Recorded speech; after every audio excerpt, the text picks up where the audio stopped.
ನಮಸ್ಕಾರ 9am big breaking ನ್ಯೂಸ್ಗೆ ಸ್ವಾಗತ. ನಾನು ಪೃಥ್ವಿರಾಜ್ ಹಾನಹಳ್ಳಿ. ಸಿಡಿ ಲೇಡಿ ರೇಪ್ ಕೇಸ್ ಮಾಜಿ ಮಂತ್ರಿಗೆ ಟೆನ್ಷನ್. ಸಂಜೆ 4ರಿಂದ 6 ಜಾರಕಿಹೊಳಿ ಸೀಕ್ರೆಟ್ ಇನ್. ಸಿಡಿ ಲೇಡಿಯ ಮತ್ತೊಂದು ವಿಡಿಯೋ ರಿಲೀಸ್. ಸಿಡಿ ವರ್ಸಸ್ ಆಡಿಯೋ.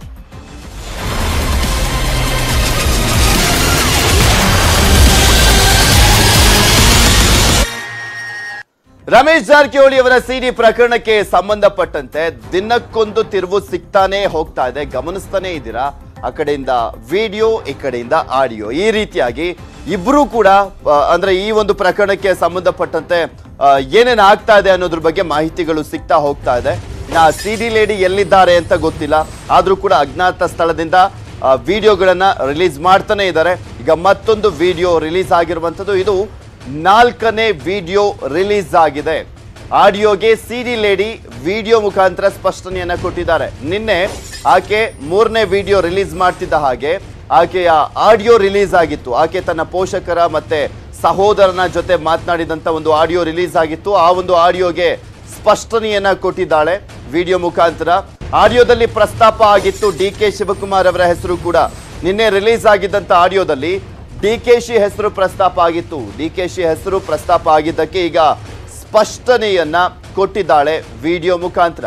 ನ್ಯಾಯ ಕೊಡಿಸಿ ಅಂತ ಡಿಕೆಶಿ ಮನೆಗೆ ಹೋಗಿದ್ರಂತೆ. ನರೇಶ್ ಎಂಬುವರ ಜೊತೆ ಹೋಗಿದ್ಲಂತೆ ಸಿಡಿ ಲೇಡಿ. ಡಿಕೆಶಿ ಸಿಗ್ಲಿಲ್ಲ ಅಂತ ಅಲ್ಲಿಂದ ವಾಪಸ್ ಆಗಿದ್ಲಂತೆ. ಇದೇನು 2ನೇ ತಾರೀಕು ನಂದು ಸಿ ಡಿ ರಿಲೀಸ್ ಆಗುತ್ತೆ. ಆದ ದಿನ ನನಗೆ ಏನು ಮಾಡಬೇಕು, ಎಲ್ಲಿಗೆ ಹೋಗಬೇಕು, ಯಾಕಪ್ಪ ಯಾರು ಇದನ್ನು ಮಾಡಿದ್ದು ಅಂತ ಒಂದು ಐಡಿಯಾ ಕೂಡ ಇರಲಿಲ್ಲ. ನಾನು ಭಯದಲ್ಲಿ ನಾನು ಮಾಧ್ಯಮದಲ್ಲೆಲ್ಲ ಬರ್ತಿತ್ತಲ್ಲ, ಆ ಒಂದೇ ಒಂದು ಕಾರಣದಿಂದ ನಾನೇನು ಮಾಡಿದೆ, ನನಗೆ ಮಾಧ್ಯಮದಲ್ಲಿ ಗೊತ್ತಿದ್ದು ನರೇಶ್ ಅನ್ನೋರು. ನಾನು ನರೇಶ್ ನನಗೆ ಫೋನ್ ಮಾಡಿಬಿಟ್ಟು ಅಣ್ಣ ಹಿಂಗೆಲ್ಲ ಬರ್ತಾ ಇದೆ, ಏನನ್ನ ಇದೆಲ್ಲ, ನಾನು ನಿಮಗೆ ಮುಂಚೆನೇ ಹೇಳಿದೆ, ನೀವು ನ್ಯಾಯ ಕೊಡಿಸ್ತೀನಿ ಅಂದಿದ್ರಿ, ನೋಡಿ ಇವಾಗೆಲ್ಲ ಹಿಂಗಾಗ್ಬಿಡ್ತು, ನಾನು ಏನು ಮಾಡಲಿ ಅಣ್ಣ ಇವಾಗ ಅಂತಂದರು ಅಂತ ನಾನು ಅಂದೆ. ಅದಕ್ಕೆ ಅಣ್ಣ ಅಂತಂದರು, ತಲೆ ಕೆಡಿಸ್ಕೊಳ್ಬೇಡ, ನಾನು ತುಂಬ ಚಿಕ್ಕವನು ಈ ವಿಷಯದಲ್ಲಿ, ಇದೆಲ್ಲ ತುಂಬ ಪೊಲಿಟಿಕಲ್ ಸಪೋರ್ಟ್ ಬೇಕಾಗುತ್ತೆ, ಇದಕ್ಕೆ ನಾವು ಹೋಗ್ಬಿಟ್ಟು ದೊಡ್ಡ ಲೀಡರ್ಸ್ ಹತ್ರ ಮಾತಾಡೋಣ, ಸಿದ್ದರಾಮಯ್ಯನವ್ರ ಹತ್ರ ಇಲ್ಲಾಂದರೆ ಡಿ ಕೆ ಶಿವಕುಮಾರ್ ಅವ್ರ ಹತ್ರ, ಇಬ್ಬರ ಹತ್ರನೂ ಮಾತಾಡೋಣ, ನಿನಗೆ ನ್ಯಾಯ ಸಿಗುತ್ತೆ, ತಲೆ ಕೆಡಿಸ್ಕೊಳ್ಬೇಡ ನೀನು ಅಂತ ನನಗವ್ರು ಧೈರ್ಯ ಹೇಳಿದ್ರು. ಅದಕ್ಕೆ ನಾನು ಸರಿ ಅಣ್ಣ ಇವಾಗ ಏನು ಮಾಡಲಿ ನಾನು ಅಂತ ಕೇಳಿದೆ. ನೀನು ಎಲ್ಲಿದೆಯಾ ಹೇಳು, ನಾನು ಅಲ್ಲಿ ಪಿಕ್ ಮಾಡ್ತೀನಿ ನಿನ್ನನ್ನು, ನನಗಿರೋ ಕಾಂಟ್ಯಾಕ್ಟ್ಸ್ನ ಬಳಸ್ಕೊಂಡು ನಾನು ಯಾರನ್ನಾದರೂ ಕಾಂಟ್ಯಾಕ್ಟ್ ಮಾಡೋಕ್ಕೆ ಟ್ರೈ ಮಾಡ್ತೀನಿ ಅಂತ ಅಣ್ಣ ಹೇಳಿದ್ರು. ನಾನಿರೋ ಪ್ಲೇಸ್ ಹೇಳಿದೆ. ಅಣ್ಣ ಅಲ್ಲಿಗೆ ಬಂದುಬಿಟ್ಟು ಅವ್ರು ಹೇಳ್ತಾರೆ ನನಗೆ, ನಾವಿವಾಗ ಡಿ ಕೆ ಶಿವಕುಮಾರ್ ಸರ್ ಅವ್ರ ಮನೆ ಹತ್ರ ಹೋಗೋಣ ಅಂತ ಅಂದರು. ಅದಕ್ಕೆ ನಾನು ಆವಾಗ ನಮ್ಮ ಮನೆಯಿಂದ ಫೋನ್ ಮೇಲೆ ಫೋನ್ ಬರ್ತಾನೆ ಇತ್ತು. ನಾನು ನಮ್ಮ ಮಮ್ಮಿಗೆ ಫೋನ್ ಮಾಡಿದೆ. ನಮ್ಮ ಮನೇಲೆಲ್ಲ ಯಾವ ಲೆವೆಲ್ ಹೆದರ್ಕೊಂಡಿದ್ರು ಅಂದರೆ, ನಮ್ಮ ಅಪ್ಪ ಅಮ್ಮ ಹತ್ಕೊಂಡೆಲ್ಲ ಮಾತಾಡ್ತಾ ಇದ್ದಾರೆ ನನ್ನ ಹತ್ರ. ಸೊ ನಾನು ನಮ್ಮ ಅಮ್ಮಿಗೆ ಕನ್ವಿನ್ಸ್ ಮಾಡೋಕ್ಕೆ ಟ್ರೈ ಮಾಡಿದೆ. ಮಮ್ಮಿ ಹಾಗೆಲ್ಲ ಏನೂ ಇಲ್ಲ, ತಲೆ ಕೆಡಿಸ್ಕೊಳ್ಬೇಡ, ನಾನೇನು ಮಾಡಿಲ್ಲ ಅಂತ ತುಂಬಾ ಕನ್ವಿನ್ಸ್ ಮಾಡಿದೆ. ಅವ್ರು ಅಳೋದು ನೋಡಿಬಿಟ್ಟು ನನಗೆ ಭಯ ಆಗ್ತಾಯಿತ್ತು, ಅವ್ರು ಏನಾದ್ರು ಮಾಡ್ಕೊಂಡು ಬಿಡ್ತಾರೆ ಜೀವಕ್ಕೆ ಅಂತ. ಅದಕ್ಕೆ ನಾನು ಅವರಿಗೆ ತುಂಬಾ ಕನ್ವಿನ್ಸ್ ಮಾಡಿ ನಾನು ಇವಾಗ ಡಿ ಕೆ ಶಿವಕುಮಾರ್ ಮನೆ ಹತ್ರ ಹೋಗ್ತಾ ಇದ್ದೀನಿ ಮಮ್ಮಿ, ನಾನು ಅವ್ರ ಹತ್ರ ಎಲ್ಲ ಮಾತಾಡ್ಕೊಂಡು ಬರ್ತೀನಿ, ನೀನು ತಲೆ ಕೆಡಿಸ್ಕೊಳ್ಬೇಡ ಅಂತ ನಾನು ಹೇಳಿದೆ. ಅವತ್ತು ನಾವು ಹೋದ್ವಿ, ಅಲ್ಲೇ ಅವರು ನಮಗೆ ಸಿಗಲಿಲ್ಲ. ಅಷ್ಟೊತ್ತರಲ್ಲಿ ಏನೇನೋ ಆಗಿಬಿಟ್ಟಿತ್ತು, ನಾನು ಅಲ್ಲಿಂದ ಹೊರಡಬೇಕಾಯ್ತು.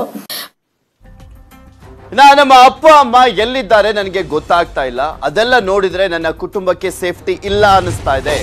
4ನೇ ವಿಡಿಯೋದಲ್ಲಿ ಆತಂಕವನ್ನ ವ್ಯಕ್ತಪಡಿಸಿದ್ದಾಳೆ ಸಿಡಿ ಲೇಡಿ. ನಮ್ಮ ಅಪ್ಪ ಅಮ್ಮ ಎಲ್ಲಿದ್ದಾರೆ ನನಗೆ ಗೊತ್ತಿಲ್ಲ, ಅದನ್ನೆಲ್ಲ ಅಂದ್ರೆ ಈ ಪ್ರಕರಣದಲ್ಲಿ ಆಗ್ತಾ ಇರುವಂತ ಬೆಳವಣಿಗೆಯನ್ನ ನೋಡ್ತಾ ಇದ್ರೆ ಆತಂಕ ವ್ಯಕ್ತವಾಗ್ತಾ ಇದೆ. ನಮ್ಮ ತಂದೆ ತಾಯಿಯನ್ನ ಬೆಂಗಳೂರಿಗೆ ಕರೆತನ್ನಿ, ಇಲ್ಲೇ ಕರೆತಂದು ರಕ್ಷಣೆಯನ್ನ ನೀಡಬೇಕು ಅಂತ ಮನವಿಯನ್ನ ಕೂಡ ಮಾಡಿದ್ದಾಳೆ.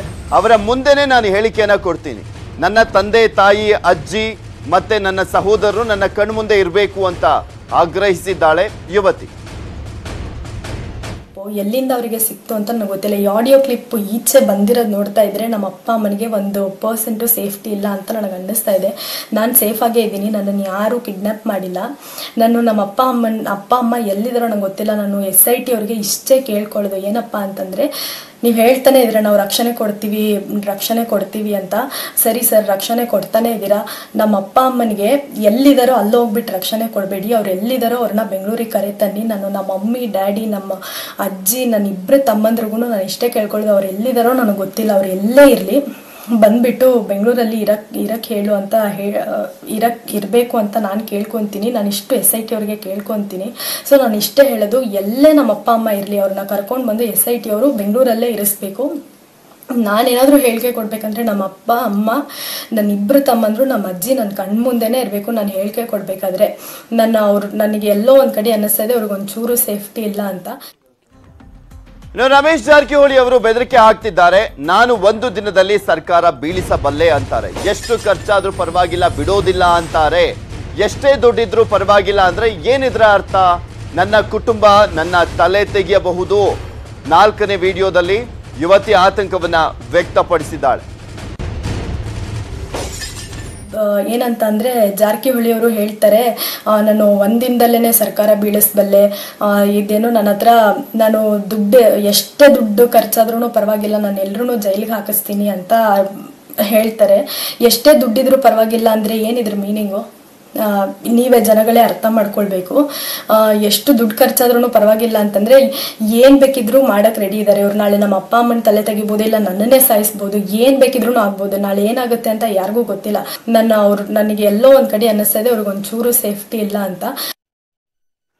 ನನಗೆ ಕೊಡ್ತಿರುವಂತ ಟಾರ್ಚರ್ಗೆ ಸಾಯ್ಬೇಕು ಅನಿಸ್ತಾ ಇದೆ. ನನಗೆ ರಮೇಶ್ ಜಾರಕಿಹೊಳಿ ಹೆಸರು ಬರೆದಿಟ್ಟು ಸಾಯ್ಬೇಕು ಅನಿಸ್ತಾ ಇದೆ. ನನಗೆ ನ್ಯಾಯ ಕೊಡಿಸಿ ಅಂತ ಸಿಡಿ ಲೇಡಿ ಮನವಿಯನ್ನ ಮಾಡಿಕೊಂಡಿದ್ದಾಳೆ ವಿಡಿಯೋದಲ್ಲಿ.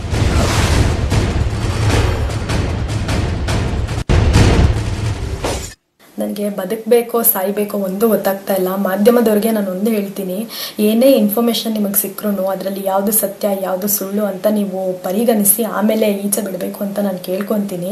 ನನಗೆ ಇವ್ರು ಕೊಡ್ತಾರೆ ಟಾರ್ಚರ್ಗೆ ಬದುಕಬೇಕಾ ಸಾಯ್ಬೇಕಾ ಅಂತಲೇ ಗೊತ್ತಾಗ್ತಾ ಇಲ್ಲ. ನಾನು ಏನಾದರೂ ಮಾಡ್ಕೊಂಡು ಸತ್ಬಿಟ್ಟು ಈ ರಮೇಶ್ ಜಾರಕಿಹೊಳಿ ಅವ್ರ ಹೆಸರು ಬರೆದಿಟ್ಟೆ ನಾನು ಸತ್ತೋಗ್ಬಿಡ್ಬೇಕು ಅಂತ ನನಗೆ ಅಷ್ಟು ಆ ಲೆವೆಲ್ ಟಾರ್ಚರ್ ಆಗ್ತದೆ. ಎಲ್ಲ ಜನತೆಗೆ ನಾನು ಕೇಳ್ಕೊಳ್ಳೋದಿಷ್ಟೇ, ನನಗೆ ನ್ಯಾಯ ಕೊಡಿಸಿ. ಇಡೀ ಸಿಡಿ ಪ್ರಕರಣವೇ ಉಲ್ಟಾ ಆಗುತ್ತಾ ಅನ್ನುವ ಪ್ರಶ್ನೆ ಎದ್ದಿದೆ. ಯಾಕೆಂದ್ರೆ ಆ ರೀತಿಯಾದಂತ ಒಂದು ದೊಡ್ಡ ತಿರುವು ಸಿಗುತ್ತೆ ಅಂತ ರಮೇಶ್ ಜಾರಕಿಹೊಳಿ ಅವರೇ ಹೇಳಿರುವಂತದ್ದು. ಸಿಡಿ ಕೇಸ್ಗೆ ಇವತ್ತು ದೊಡ್ಡ ತಿರುವು ಸಿಗುತ್ತಾ ಕಾದ್ ನೋಡ್ಬೇಕು. ಸಂಜೆ 4ರಿಂದ 6 ಗಂಟೆಗೆ ಏನ್ ಮಾಡ್ತೀವಿ ಅನ್ನೋದನ್ನ ಹೇಳ್ತೀವಿ, ನಮ್ಮ ಬಳಿ ಅಸ್ತ್ರಗಳಿದ್ದಾವೆ ಅಂತ ರಮೇಶ್ ಜಾರಕಿಹೊಳಿ ಅವರು ಹೇಳಿರುವಂತದ್ದು. ಸಿಡಿ ಕೇಸ್ನಲ್ಲಿ ದೊಡ್ಡ ಮಟ್ಟದ ಬೆಳವಣಿಗೆ ಆಗುತ್ತೆ. 4ರಿಂದ 6 ಗಂಟೆ ಒಳಗೆ ಊಹಿಸದ ಘಟನೆ ಆಗುತ್ತೆ, ನೋಡ್ತಾ ಇರಿ. ನಾನು ಹೇಳ್ತೀನಿ 4ರಿಂದ 6 ಗಂಟೆಯ ಸಂದರ್ಭದಲ್ಲಿ ಅಂತ ಹೇಳಿರುವಂಥದ್ದು ರಮೇಶ್ ಜಾರಕಿಹೊಳಿ ಅವರು. ಈ ರೀತಿಯಾಗಿ ಆಗುತ್ತೆ ಅಂತ ನಾವೆಲ್ಲರೂ ಕೂಡ ಎಕ್ಸ್ಪೆಕ್ಟ್ ಮಾಡಿದ್ವಿ ಅಂತ ಹೇಳಿರುವಂಥದ್ದು ರಮೇಶ್ ಜಾರಕಿಹೊಳಿ. FIR ಅಲ್ಲ 302 ಕೇಸ್ ಬೇಕಾದ್ರೂ ಹಾಕ್ಲಿ, ನಾನು ಹೆದರಲ್ಲ. ಇವತ್ತು ನಡೆಯುವಂತ ದೊಡ್ಡ ಮಟ್ಟದ ಬೆಳವಣಿಗೆಯನ್ನ ನೋಡಿ ಅಂತ ಹೊಸ ಬಾಂಬ್ ಅನ್ನ ಸಿಡಿಸಿದ್ದಾರೆ ರಮೇಶ್ ಜಾರಕಿಹೊಳಿ. ನಾಳೆ ನಾನು ಇವತ್ತು ಏನು ಮಾತಾಡೋದಿಲ್ಲ. ನಾಳೆ 4ರಿಂದ 6 ಗಂಟೆ ಇನ್ನೂ ದೊಡ್ಡ ಪ್ರಮಾಣ ಹೇಳ್ತೀನಿ. ಅಲ್ಲಿವರೆಗೆ ನಮ್ಮ ಲಾಯರ್ ಏನು ಮಾತಾಡಿ ಬಂದಾರೆ. ನಾಳೆ 4 ಗಂಟೆ 6 ಗಂಟೆ ಇನ್ನೂ ದೊಡ್ಡ ಪ್ರಮಾಣದ ಸುದ್ದಿಯನ್ನು ತಮ್ಗೆ ಹೇಳ್ತೀನಿ.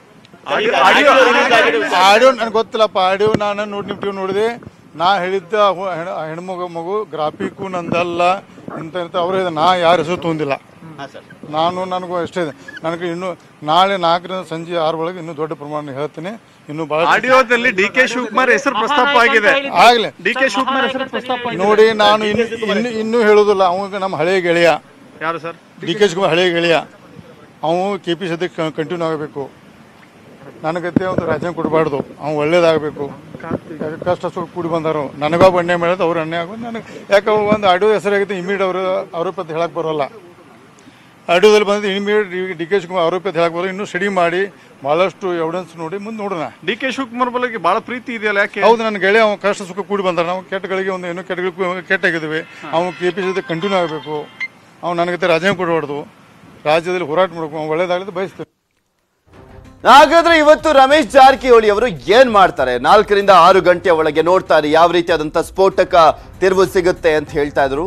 ರಮೇಶ್ ಬಾಂಬ್ ಏನಿರ್ಬೋದು ಅಂತ ನೋಡಿದ್ರೆ, ಯುವತಿ ಮತ್ತೆ DKಶಿ ಭೇಟಿಯಾಗಿದ್ದಂತ ಆಡಿಯೋ ಅಥವಾ ವಿಡಿಯೋ ರಿಲೀಸ್ ಆಗುವಂತ ಸಾಧ್ಯತೆ ಇರ್ಬೋದೇನೋ. ಸಿಡಿ ಸೂತ್ರಧಾರರು ಮತ್ತೆ DKಶಿ ಭೇಟಿ ಅಥವಾ ಆಡಿಯೋ ವಿಡಿಯೋ ಏನಾದ್ರೂ ಇರ್ಬೋದೇನೋ. ಸಿಡಿ ಲೇಡಿಯ ಬೇರೆ ಖಾಸಗಿ ಆಡಿಯೋ ಅಥವಾ ವಿಡಿಯೋ ಇರುವಂತ ಸಾಧ್ಯತೆ ಇದೆ. ಮಹಾನಾಯಕನ ಖಾಸಗಿ ವಿಚಾರಕ್ಕೆ ಸಂಬಂಧಪಟ್ಟಂತೆ ಆಡಿಯೋನೋ ವಿಡಿಯೋನೋ ಇರ್ಬೋದೇನೋ. ಸಿಡಿ ಪ್ರಕರಣದಲ್ಲಿ ನಡೆದಂತ ಕೋಟಿ ಡೀಲ್ ಬಗ್ಗೆನೂ ಕೂಡ ಮಾಹಿತಿ ನೀಡುವಂತ ಸಾಧ್ಯತೆ ಇದೆ. ಸಿಡಿ ಷಡ್ಯಂತ್ರ ರೂಪಿಸಿದ ಆಡಿಯೋ ಮತ್ತೆ ವಿಡಿಯೋ ಇರ್ಬೋದೇನೋ, ಗೊತ್ತಿಲ್ಲ ಏನಿದೆ ಅಂತ. ಯಾಕೆಂದ್ರೆ ಇಲ್ಲಿ ಪ್ರಮುಖವಾಗಿ ಮಹಾನಾಯಕನ